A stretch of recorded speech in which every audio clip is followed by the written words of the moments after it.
दोस्तों कैसे हैं आप सभी। मैं आशा करूंगा आप सभी स्वस्थ होंगे और आप सभी की तैयारियां बहुत अच्छे चल रही होगी।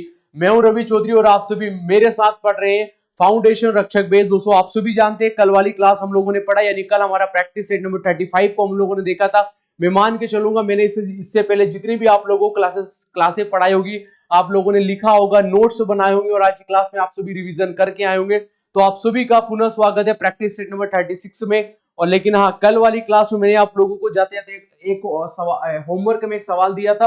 वो सवाल इस प्रकार से था, आप सभी जानते हैं सवाल जो आप लोगों को दिया गया था, निम्नलिखित में से कौन सा मगध साम्राज्य की राजधानी थी।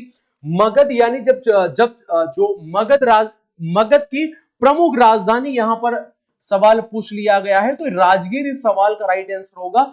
वैसे मगध की जो कैपिटल हुआ करती थी वो राजगृह भी थी, वो वैशाली भी थी और वो पाटलिपुत्र भी थी। लेकिन जब ज्यादातर एक लंबे समय के लिए जो जो कैपिटल रही थी मगध महाजनपद की, वो कौन सी थी, वो राजगृह थी, वो राजगीर हम लोगों को देखने को मिली थी। तो यही इस सवाल का बिल्कुल राइट आंसर यहां पर माना जा सकता है और सभी ने कमेंट सेक्शन में बिल्कुल सही दिया था।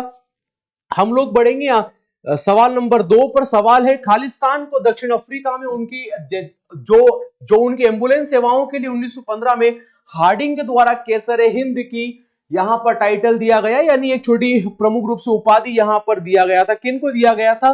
बाल गंगाधर तिलक, महात्मा गांधी, सुभाष चंद्र बोस, या वापस डी ऑप्शन डाल दिया है सुभाष चंद्र बोस। आप सभी जानते हैं कि 1915 में दक्षिण अफ्रीका में महात्मा गांधी की जी के द्वारा एक सेवा की शुरुआत की गई थी। इसे हम लोगों ने एम्बुलेंस सेवा नाम दिया था। इसी यही उपलब्धि के कारण उन्हें एक केसर हिंद की उपाधि यहां पर दिया गया था। तो हम लोग बोलेंगे कि ऑप्शन नंबर बी हमारे सवाल का बिल्कुल राइट आंसर यहां पर होगा। अब जब दक्षिण अफ्रीका महात्मा गांधी गए थे, पुनः लौट कर भारत कब आए थे, ये प्रश्न आप लोगों से बनेंगे, आप लोग नोट करेंगे, क्योंकि आप सभी जानते हैं हम लोग इसी तरीके से पढ़ेंगे और आप सभी जानेंगे कि 9 जनवरी तारीख थी दोस्तों। 9 जनवरी 1915 को महात्मा गांधी दक्षिण दक्षिण अफ्रीका से भारत लौटते। कहां पर आए थे दोस्तों? दक्षिण अफ्रीका से भारत आए महात्मा गांधी, ये बात है। 9 जनवरी 1915 की आप सभी जानते हैं। इसी कारण भारत में हर वर्ष 9 जनवरी को प्रवासी भारतीय दिवस मनाया जाता है। क्या मनाया जाता है? प्रवासी भारतीय दिवस। आप सभी जानेंगे प्रवासी भारतीय दिवस जो मनाया जाता है। यदि आप लोगों से आपका एग्जाम में सवाल पूछ लेगा कि भारत में किस दिन भारत में प्रवासी भारतीय दिवस सेलिब्रेट किया जाएगा, तो जवाब होगा 9 जनवरी को भारत में प्रत्येक साल प्रवासी भारतीय दिवस मनाया जाता है। और यदि सवाल पूछेगा कि 2025 का जो प्रवासी दिवस है, 2025 का जो भारतीय प्रवासी दिवस है, ये कहां पर सेलिब्रेट किया गया, तो जवाब हो जाएगा दोस्तों भुवनेश्वर। कहां पर सेलिब्रेट किया गया, तो जवाब हो जाएगा भुवनेश्वर। ये सारी बातें आप लोगों को याद होना चाहिए, मैं मान के चलूंगा। अगर सवाल पूछेगा कि 2024 का कहां पर मनाया गया था, तो दोस्तों हमारे इंदौर में। कहां पर मनाया गया था? ये हमारे इंदौर में सेलिब्रेट किया गया था। और सवाल पूछेगा कि 2025 का कहां पर सेलिब्रेट, ये हो गया है। तो ये जो प्रवासी भारतीय दिवस है, ये आपका भुवनेश्वर में 2024 का आप लोगों को याद होना चाहिए, हमारे इंदौर में सेलिब्रेट किया गया था। तो कहीं ना कहीं करंट अफेयर को जोड़कर अगर सवाल बनाता है तो वो आप लोगों को यहां पर याद होना चाहिएगा। हम काफी चीजें इनके बारे में पढ़ चुके हैं, लेकिन अभी हम इस सवाल में इतना ही पढ़ेंगे। ऑप्शन नंबर बी हमारे सवाल का बिल्कुल राइट आंसर यहां पर हम लोगों को देखने को मिलेगा। आइए सवाल नंबर 3 पर चर्चा करेंगे। और सवाल नंबर 3 इस प्रकार से हम लोगों को देखने को मिलेगा। आप सभी जानते हैं संघ सूची, राज्य सूची, संवर्त सूची भारतीय संविधान के कौन से अनुसूची में यहां पर देखने को मिलेगी? आप सभी जानते हैं यहां पर फर्स्ट ऑप्शन देखने को मिलेगा 12वीं अनुसूची, 7वीं अनुसूची, 8वीं अनुसूची या 10वीं अनुसूची हम लोगों को देखने को मिलेगा। आप सभी जानते हैं भारतीय संविधान की जो मुख्य रूप से जो हम लोगों को 7वीं अनुसूची देखने को मिलेगी, इसी 7वीं अनुसूची में हमें 3 प्रकार की यहां पर सूचियां देखने को मिलेगी। एक हम लोगों को संघ सूची, कौन सी सूची? संघ सूची हम लोगों को यहां पर देखने को मिलेगी। एक हम लोगों को यहां पर राज्य सूची देखने को मिलेगी और एक हम लोगों को समवर्त सूची, कौन सी सूची? समवर्त सूची हम लोगों को यहां पर देखने को मिलेगी। संघ सूची वो सूची होगी जिस पर केंद्र सरकार कानून बनाती है। कौन सरकार? केंद्र सरकार जो है यहां पर कानून बनाती है, उसे आप सभी जानते हैं संघ सूची कहते हैं। जहां पर राज्य सरकार कानून बनाती है, जहां पर राज्य सरकार कानून बनाती है वो राज्य सूची होगी। और समवर्त सूची वो सूची होगी जहां पर केंद्र व राज्य दोनों प्रकार की सूचियां जब शामिल की जाती है, मतलब जब जहां पर केंद्र और राज्य दोनों मिलकर जिस सूची पर कानून बनाती है उसे हम लोग समवर्त सूची हम लोग बोलते हैं। और अक्सर समवर्त सूची जब बनकर तैयार होती है और जब जब समवर्त सूची पर वाद विवाद होती है तो कई प्रकार के डिस्प्यूट वहां पर पैदा हो सकते हैं, कई प्रकार के विवाद होते हैं। तो अक्सर जब भी संवर्त सूची पर विवाद उत्पन्न होता है तो अधिकांश हम लोगों ने देखा है कि केंद्र सरकार के नियम वहां पर कानून मान्य होते हैं, वहां पर राज्य सरकार के अधिकतर कानून मान्य होते हैं, पर शर्त है किसी प्रकार का बड़ा विवाद वहां पर उत्पन्न होना चाहिए। 10वीं अनुसूची आप सभी जानते हैं कि हम लोगों ने 52वां संविधान संशोधन, 51 और 52वां संविधान संशोधन 1985 के तहत आप सभी जानेंगे हम लोगों ने दल बदल कानून, कौन सा दल बदल जो है कानून हम लोगों ने भारत में यहां पर पारित किया था। ये हमें मुख्य रूप से 10वीं अनुसूची में देखने को मिलेगा। आप सभी जानते हैं अगर यहां पर अब प्रश्न बना है 8वीं अनुसूची में तो आप सभी जानते हैं कि 22 भारत में प्रमुख रूप से भाषाएं, 22 प्रमुख रूप से भाषाओं का उल्लेख वर्तमान भारत में हम लोगों को यहां पर देखने को मिलेगा। लेकिन अगर ये सवाल पूछ लेगा कि मूल संविधान में कितनी भाषा थी, जो मूल संविधान था तो हमारे मूल संविधान में कितनी भाषाएं शामिल की थी, तो जवाब हो जाएगा 14। कितनी थी दोस्तों? 14 थी। वर्तमान में कौन सी थी? 15 जोड़ी गई। लेकिन अगर 15वीं कौन सी भाषा थी? 15वीं, तो जवाब हो जाएगा सीधी। मैं पूरा पूरा पढ़ा सकता हूं लेकिन क्लास का ध्यान रखना पड़ेगा, क्लास बहुत बड़ी चली जाती है। 12वीं अनुसूची की अगर हम लोग बात करेंगे, आप सभी जानते हैं कि 74वां संविधान संशोधन, 74वां संविधान संशोधन 1993 के तहत नगर निगम व नगर पालिका का जो प्रावधान है यह मुख्य रूप से इसी अनुसूची के अंतर्गत मुख्य रूप से यहां पर जोड़ा गया। तो मैं मान के चलूंगा ये सारी बातें याद होगी। किसी भी प्रश्न का मतलब किसी प्रकार का भी प्रश्न आपका एग्जामिनर आपसे पूछ सकता है। तो ऑफलाइन में आप सभी जानते हैं जब हम लोगों ने कॉन्स्टिट्यूशन पढ़ा था तो हम लोगों ने पूरी चर्चा किया था इन सभी के बारे में। तो मुझे नहीं लगता जितने भी पार्थिक स्टूडेंट देख रहे होंगे ऑफलाइन सेंटर वाले उनको किसी प्रकार की इसमें प्रॉब्लम होगी। तो मान के चलूंगा, आप डरिए मत ऑफलाइन वालों, आपकी एग्जाम निकली पड़ी, आप केवल फोकस करो ये रिवीजन क्लासों में। लेकिन अगर ये सब सवाल पूछ ले जब मूल संविधान में जब 14 सूचियां थी, मूल संविधान की बात कर रहा हूं मैं, मूल संविधान में मैं माफी चाहूंगा, मूल संविधान में 14 भाषाएं थी, वर्तमान 22 भाषाएं मूल संविधान में। मैं प्रमुख रूप से अनुसूची की बात कर रहा हूं, 8 मूल रूप से अनुसूचियां थी। वर्तमान में हम लोगों को 12 अनुसूची देखने को मिलती है। 9वीं अनुसूची कब जोड़ी गई? तो देश में इसके लिए पहला संविधान संशोधन किया गया। बिल्कुल आप लोगों ने सही सुना। जब देश में अगर मूल अनुसूची की बात करेगा, मूल अनुसूची यानी जब भारतीय संविधान बना था उस समय केवल 8 थी। कितनी थी? और वर्तमान में कितनी है? तो वर्तमान में आप सभी जानते हैं वर्तमान में 12 अनुसूची हमें वर्तमान में हमारे भारतीय संविधान में देखने को मिलती है। तो पहली कब जोड़ी गई थी? तो 8 के बाद 9 कब हुई थी? तो 9वीं अनुसूची कब जोड़ी गई?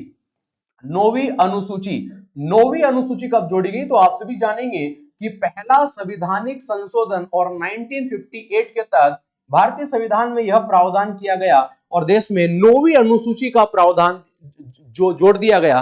तो आपसे पूछ लेगा कि भारतीय संविधान में 9वीं जो अनुसूची थी ये कौन से संविधान संशोधन के माध्यम से जोड़ी गई थी? तो आप सभी जानते हैं जब पहला संविधान संशोधन जिसके लिए किया गया था उसी के तहत हम लोगों ने भारतीय संविधान में इसको जोड़ दिया था। तो मैं आशा करूंगा आप लोगों को सारी बातें यहां पर समझ में आ रही होगी। चलिएगा आगे पर सवाल बढ़ेंगे, सवाल नंबर 4 पर चर्चा करेंगे। और 4 है बार्क का फुल फॉर्म क्या है? ये सवाल इसी प्रकार से बनेगा, बाबा एटॉमिक रिसर्च सेंटर। बाबा एटॉमिक रिसर्च सेंटर होगा, डेरोमेटिक नहीं होगा, डेटोमिक होगा, रिसर्च सेंटर होगा। ऑप्शन नंबर सी पर जाएंगे जो हमारे सवाल का बिल्कुल राइट आंसर यहां पर देखने को मिलेगा। आज की क्लास में ज्यादा बड़ी नहीं करेंगे हम लोग, कल की बहुत बड़ी हो गई थी मुझे लगता है। अगला सवाल है भारत का पहला वाणिज्य परमाणु ऊर्जा केंद्र तारापुर निम्नलिखित में से किस राज्य में है? परमाणु संयंत्र की बात कर रहा है वो, तो ये महाराष्ट्र में देखने को मिलेगा। कहां पर देखने को मिलेगा? महाराष्ट्र में देखने को मिलेगा। लेकिन मुख्य रूप से जब आप लोगों से बात करेगा नरोरा, वहां कहां पर बात करेगा? नरोरा, तो ये आपके यूपी में देखने को मिलेगा। अगर सवाल पूछेगा रावत भाटा, कौन सा? रावत भाटा, तो रावत भाटा आप लोगों को राजस्थान में देखने को मिलेगा। कहां पर देखने को मिलेगा? राजस्थान में। और काकरापारा कौन सा हो जाएगा, काकरापारा परमाणु संयंत्र, तो ये आप लोगों को गुजरात में, ये भी सभी परमाणु संयंत्र अगर आप याद कर सकते हैं तो बहुत बढ़िया, और अगर नहीं याद कर सकते उससे ही बढ़िया, फेल हो जाना। मुझे क्या करना, मेरा काम धर्म है केवल पढ़ाना। अगर आपका कर्म और कर्म के साथ आपका धर्म निभाना चाहते हो तो मेरे साथ निभा लो, क्योंकि एग्जाम सेंटर जब 5-6 जून के दिन आपकी परीक्षा होगी और एग्जाम सेंटर के दिन अगर आपसे जीएस वाले पोर्शन में सवाल नहीं बने तो मैं बता रहा हूं कि उस दिन आप मतलब शर्म से आप सिर झुक जाना चाहिए। ठीक है, कि कोई व्यक्ति था जब कोई जो पढ़ा रहा था और हम लोग उस पढ़ाने से वंचित थे, हम लोगों ने क्लास को मिस किया था। तो मैं आप सभी से मेरी एक बात रिक्वेस्ट है कि मैं जितनी भी क्लासें पढ़ा रहा हूं ना, ये पढ़ लो, भरोसा करके देखो। ठीक है, मैंने बोल दिया कि ये ब्लैक बोर्ड जो आप लोगों को ब्लैक दिख रहा है इसका रंग बिल्कुल सफेद है, तो मान लेना चाहिए सफेद है। हमारे शिक्षक ने बोला है, भरोसा इतना ही, भरोसा यहां तक होना चाहिए। अगर शिक्षक ने बोल दिया कि तुम सब मूर्ख हो तो मान लो कि तुम सब मूर्ख हो। मैंने बोल दिया कि मैं मूर्ख हूं तो मान लो मैं मूर्ख हूं। तो इतना भरोसा होना चाहिए। टॉपिक की तरफ आते हैं, तो रावत भाटा के बाद हो जाएगा करगा। कौन सा हो जाएगा, करगा। करगा कहां पर पड़ेगा, कर्नाटक। कहां पर पड़ेगा, कर्नाटक पड़ेगा। और वहीं पर कुडानकुलम, कौन सा हो जाएगा, कुडानकुलम। कुडानकुलम ये कहां पर हो जाए, कुडानकुलम तमिलनाडु में हो जाएगा। और वहीं पर कलपक्कम, कौन सा हो जाएगा, कलपक्कम। कलपक्कम परमाणु संयंत्र कहां पर हो जाएगा, तो ये भी प्रमुख रूप से तमिलनाडु में देखने को मिलेगा। एक हम लोगों ने रावत भाटा को देखा, और रावत भाटा कहां पर, रावत भाटा को तो अभी हम लोग देख चुके हैं, राजस्थान में हम लोग इसको देख चुके हैं। अभी हम लोगों ने तारापुर कौन सा देखा, तारापुर को देखा। और तारापुर भी हम लोगों ने कहां पर देखा था, तारापुर भी मुख्य रूप से हम लोगों ने महाराष्ट्र में, कहां पर देखा था, तो इसको भी महाराष्ट्र में देखा था। मैं मान के चलूंगा आपको सारी बातें याद रह यहां से होगी। ऑप्शन नंबर ए हमारे सवाल का बिल्कुल राइट आंसर यहां पर देखने को मिलेगा। और पार्थ के जितने भी विद्यार्थी देख रहे हैं सभी कान खोलकर मेरी बात सुन लीजिएगा। हम भी भगवान हनुमान जी के भक्त हैं। कल आप सभी जानते हैं कि हनुमान जयंती मनाई जाएगी। मुख्य रूप से आप सभी जानेंगे हनुमान जन्मोत्सव मनाया जाएगा। जयंती नहीं बोलना चाहिए, जन्मोत्सव मनाया जाएगा। और कल संस्थान में किसी प्रकार का अवकाश नहीं रहेगा। ठीक है, भगवान भी चाहते हैं आप एक भी दिन क्लास मिस मत करो, हमेशा अच्छे से पढ़ो और आपका जल्दी सिलेक्शन हो और आप बाबा के दरबार में जल्दी पहुंचो। तो आओ छुट्टी मत मार दीजिएगा, वरना मैं बताऊंगा तुम लोगों को। अगले सवाल पर, सुखविंदर सिंह सिक्खू को किस राज्य का मुख्यमंत्री पद बनाया गया, तो आप सभी जानते हैं हिमाचल प्रदेश का। ठीक है, कहां का, हिमाचल प्रदेश का इनको जो बनाया गया था। ऑप्शन नंबर ए होगा। राजस्थान का होगा तो राजस्थान का अगर आप लोगों से पूछेगा भजनलाल शर्मा। कौन से होंगे, भजनलाल शर्मा, या आप भी जानते हैं भारतीय जनता पार्टी से ही भजनलाल शर्मा। भजनलाल शर्मा आप लोगों को अच्छे तरीके से याद होगा, ये वर्तमान में राजस्थान के सीएम है। बिहार के आप सभी जानते हैं नीतीश कुमार। कौन होंगे, नीतीश कुमार आप सभी को बहुत अच्छे से यहां पर याद होंगे। पंजाब भगवंत मान, कौन सा हो जाएगा, भगवंत मान हो जाएगा।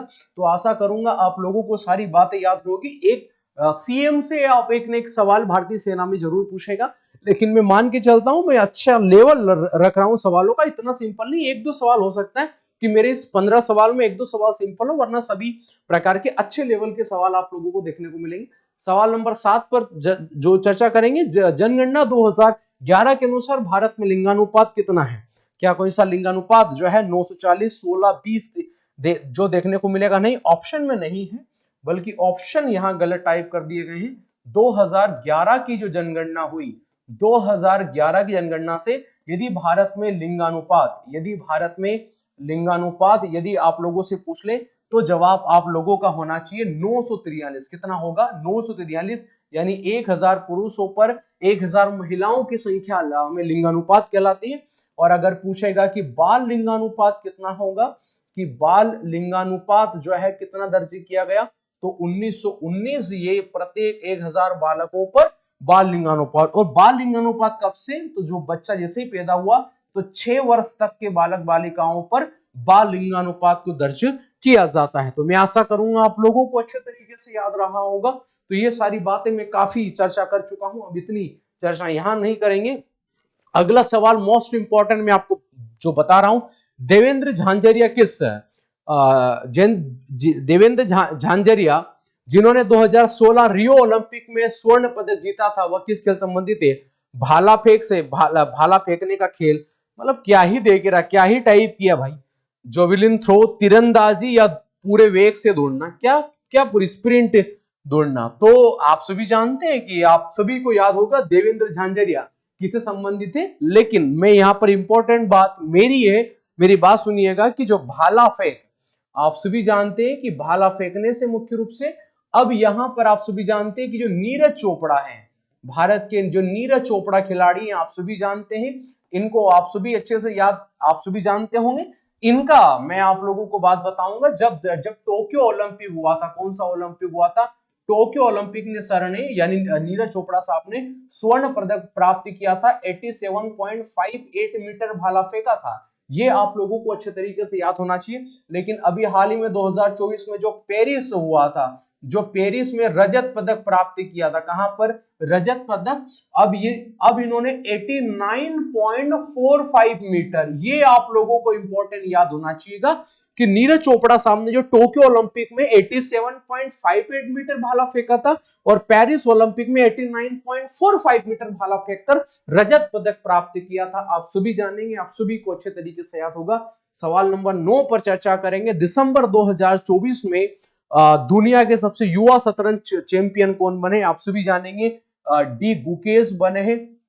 आप सभी जानेंगे, इस सवाल का नाम होगा ऑप्शन नंबर बी, क्योंकि इन्होंने चाइना के खिलाड़ी, इसका नाम है डिंग लेरेन, डिंग लेरेन को इन्होंने हराया है। तो मुकेश, जो डी गुकेश आप बने हैं, ऑप्शन नंबर बी आप सभी का इस सवाल का बिल्कुल राइट आंसर देखने को मिलेगा। आइए सवाल नंबर हम लोग 10 पर चर्चा करेंगे और सवाल नंबर 10 बेहद अच्छा है, देखने को मिलेगा। राउफ लोक नृत्य कहाँ का है?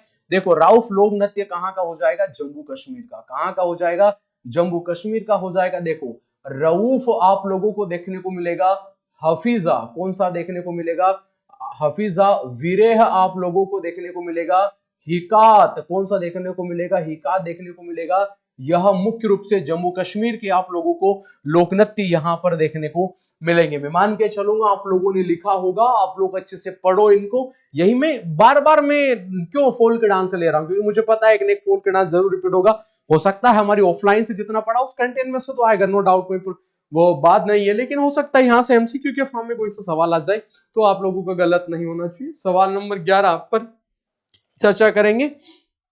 सवाल नंबर 11 है, भारत की तीसरी पंचवर्षीय योजना इनमें से किस वर्ष शुरू हुई थी? आप सभी जानेंगे। तीसरी पंचवर्षीय योजना की शुरुआत जो बोल रहा है, मैं पहली पंचवर्षीय योजना से पढ़ाना स्टार्ट करूंगा। जब पहली पंचवर्षीय योजना भारत में आई 1951 से लगाकर 56 तक चली, ये आप सभी जानेंगे। ये पहली पंचवर्षीय योजना थी। जब मैं दूसरी पंचवर्षीय योजना पर बात करूंगा तो 1956 से लगाकर तो 1961 तक चली, आप सभी जानेंगे, दूसरी थी।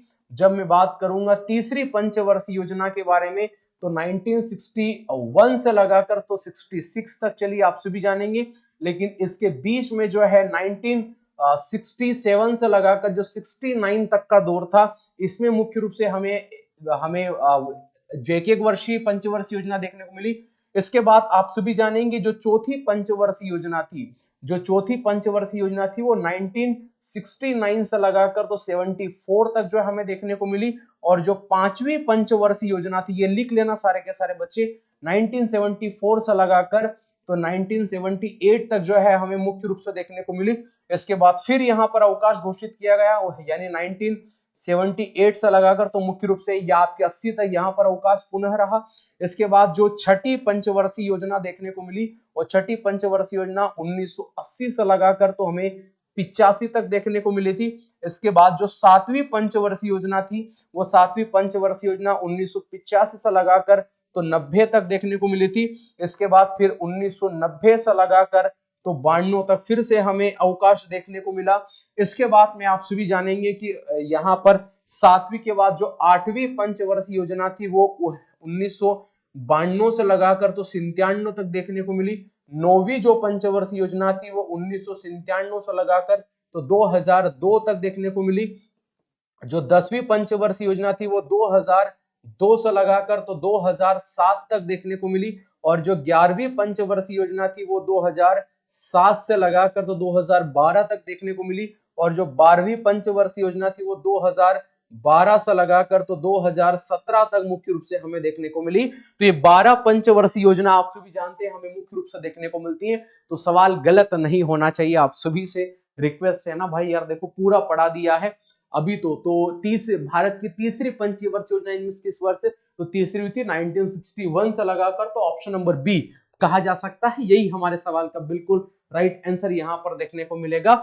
इनमें से राष्ट्रपति इनमें से होते हैं, तो क्या होते हैं, मनोनीत होते हैं, नियुक्ति होते हैं, निर्वाचित होते हैं, इनमें से कोई नहीं, तो निर्वाचित होते हैं भारत के प्रधानमंत्री। ऑप्शन नंबर सी कहा जा सकता है हमारे सवाल का बिल्कुल राइट आंसर यहां पर देखने को मिलेगा। आइए अगले सवाल की तरफ बढ़ेंगे। कर्नाटक, तेलंगाना और आंध्र प्रदेश में गुड़ी पड़वा त्योहार को किस नाम से भी जाना जाता है, तो ये किस नाम से भी जाना जाएगा, यानी देखो दक्षिण जिस प्रकार से हमारे नॉर्थ इंडिया है, जो हमारा उत्तर भारत है, उत्तर भारत का जो नववर्ष गुड़ी पड़वा है, गुड़ी पड़वा मुख्य रूप से महाराष्ट्र का है, उसी प्रकार दक्षिण भारत का जो नववर्ष है उसे उगादि कहा जाता है। उसे क्या कहा जाता है, उगादि उसे मुख्य रूप से कहा जाता है। तो प्रमुख रूप से यदि किसी राज्यों के नववर्ष पूछेगा, राज्यों के जो यदि आप लोगों से नववर्ष पूछ लेगा प्रमुख रूप से, मैं पूरे तो नहीं लिखाऊंगा जितना, अगर पंजाब की अगर बात करेगा तो पंजाब में आप सभी जानेंगे कि वैशाखी, कौन सा हो जाएगा, वैशाखी इनका नववर्ष माना जाता है। अगर बात करेगा जम्मू एंड कश्मीर के बारे में तो नवरेह, कौन सा हो जाएगा, नवरेह हो जाएगा। अगर बात करेगा गुजरात की, किसकी बात करेगा, गुजरात की बात करेगा तो बेस्ट बरस, कौन सा हो जाएगा, बेस्ट बरस हो जाएगा। आशा करूंगा आप लोग लिख रहे होंगे अच्छा तरीके से। अगर ये बात करेगा कर्नाटक, इनकी बात करेगा, यदि कर्नाटक की बात करेगा, आंध्र प्रदेश की बात करेगा, तो मुख्य रूप से इन दोनों राज्यों का उगादि कौन सा पड़ता है, उगादि पड़ता है नववर्ष। अगर बात करेगा गोवा की, गोवा नहीं होगा, केरल होगा, माफी चाहूंगा, गोवा का नहीं है, केरल का यदि पूछ लेगा कि केरल का नववर्ष कौन सा हो जाएगा, तो जवाब हो जाएगा विशु, कौन सा हो जाएगा, विशु हो जाएगा। इसके बाद उड़ीसा, उड़ीसा का कौन सा हो जाएगा, उड़ीसा का याद हो जाएगा आप सभी को पाना संक्रांति, कौन सा हो जाएगा, पाना संक्रांति हो जाएगा, आप सभी जानेंगे। इसके बाद तमिलनाडु, मैं TN लिख रहा हूं, TN फॉर तमिलनाडु का नववर्ष पुथुडू, कौन सा हो जाएगा, पुथुडू हो जाएगा। इसके बाद सिक्किम की अगर बात कर लेगा कि सिक्किम का नववर्ष किसे कहा जाता है, तो आप सभी जानते हैं लोसर, आप लोगों को एग्जामिनर देगा और पूछ लेगा यहाँ पर बहुत अच्छे तरीके से। अगर इसके भी बात अगर आपसे पूछेगा कि पश्चिम बंगाल का कौन सा हो जाएगा, तो पोहिला बैसाख, कौन सा हो जाएगा, पोहिला बैसाख जो है यह मुख्य रूप से बैसाखा जो मुख्य रूप से ही है पश्चिम बंगाल का हमें यहाँ पर देखने को मिलेगा। तो मैं आशा करूंगा आप लोगों को, ये हर एक राज्यों के पर्टिकुलर है, या आप लोगों से किसी भी राज्य का नववर्ष पूछा जा सकता है, तो इनमें से जरूर आप लोगों से सवाल पूछेगा। सवाल नंबर 14 हमें देखने को मिले, इसमें संतूर वादक कौन है, आप सभी जानते हैं संतूर वादक निखिल बनर्जी, सितार वादक उस्ताद मियां शिव कुमार शर्मा साहब संतूर वादक मुख्य रूप से देखने को मिलेंगे। तो हो सकता है मेरे द्वारा इस क्लास का अंतिम सवाल हो सकता है ये, लेकिन अगला सवाल आप लोगों को होमवर्क में दे रहा हूं। ये सवाल शायद मैंने पहले पढ़ा दिया, लेकिन फिर भी आप लोगों को बताना है। जाकिर हुसैन किस वाद्ययंत्र से के लिए जाने जाते हैं, तबला, सितार, संतूर और शहनाई है। इस सवाल का जवाब आप सभी मुझे कमेंट सेक्शन में दे। आप सभी मेरे साथ जुड़े, आप सभी का धन्यवाद। तो आप सभी इन क्लासों को पढ़े, आप सभी से रिक्वेस्ट है जून में जब आपकी एग्जाम होगी और जब आप एग्जाम सेंटर से बाहर निकलेंगे तो यकीन मानिएगा आप सभी की संस्था पार्थ एकेडमी को याद जरूर करेंगे कि हाँ वो कुछ बंदे थे जिन्होंने ऑफलाइन और यूट्यूब के माध्यम से पूरी धमाका ऐसा मचाया था कि पूरा का पूरा पेपर आप लोगों के उसी दिन देखने को मिलेगा। ये जरूर आप लोगों से वादा है। अब मुझे जाने की इजाजत दीजिएगा, मिलेंगे प्रैक्टिस सेट नंबर 37 के साथ। तब तक के लिए जय हिंद, जय भारत और विजय पार्थ।